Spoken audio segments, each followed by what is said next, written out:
يكون فيها تمهيد، لازم يكون فيها ذكر المفهومين دون تعريفهما.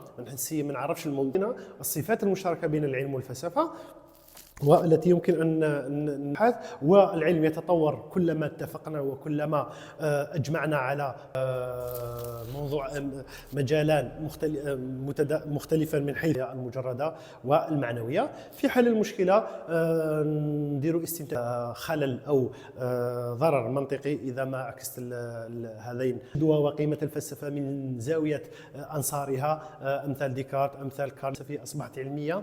مثلا الذرة كانت مذهب فلسفي تحولت إلى حقيقة قائمة على التفسيرات المادية والتفسيرات العلمية الناضجة. وكذلك ولا كما يقول كارل ياسبرس: كل تهجم عن الفلسفة هو في حد ذاته تفلسف. كما أن لذلك لا يمكن الاستغناء عنها، ومهما تطور العلم فنحن نبقى بحاجة إلى الفلسفة لأنه تطور راية به. ثم بالنسبة للرياضيات